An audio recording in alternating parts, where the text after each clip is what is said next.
पैदा करो, 19 पैदा करे तुम, 4 नहीं तुम भी 20 पैदा करो।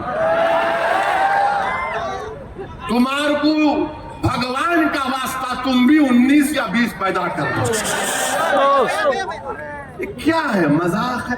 4 नाही तो 20 मुलं जन्माला लागला काय पहिले तर ओबीसी जे अमरावतीत आले त्यांना माझा प्रश्न राहील की सिनियर मेंबर ऑफ पार्लमेंट आहे आणि सिनियर मेंबर ऑफ पार्लमेंट नी डेमोग्राफीवर बोलले पाहिजे की मुंबईमध्ये 10 ते 30% कसे वाढले, किती घुसपेटले बाहेरून आले, कशा वेस्ट बेंगॉलमध्ये त्यांचे पर्सेंटेज वाढले, 200% आसाममध्ये कशा वाढला, तेलंगणामध्ये त्यांची संख्या कशी वाढली, आपले प्रत्येक दिल्लीमध्ये कसे वाढले, त्यांनी त्याच्यावर उत्तर द्यावं आणि मेंबर ऑफ पार्लमेंट डेमोग्राफीवर बोलावं।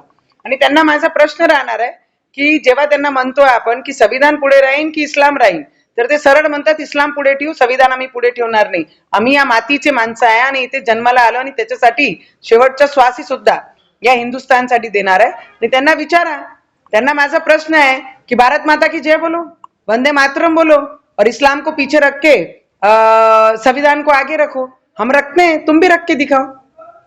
आणि जास्त सल्ला द्यायचा नाही, ज्यांना 8-10 पोरं करायचे, 20 करायचे, 50 करायचे आहे, त्यांना असे लोकांना या देशातून काढून त्यांची सिटिझनशिप इथून काढून आणि त्यांचे पार्टीचं जे पक्षाची परमिशन दिली तेही रद्द झाली पाहिजे, त्यांना पाकिस्तानमध्ये पाठवलं पाहिजे। पाकिस्तानी कसे भीक मागून राहिले आणि त्याच्यामध्ये यांनाही पाठवलं पाहिजे भीक मागण्यासाठी।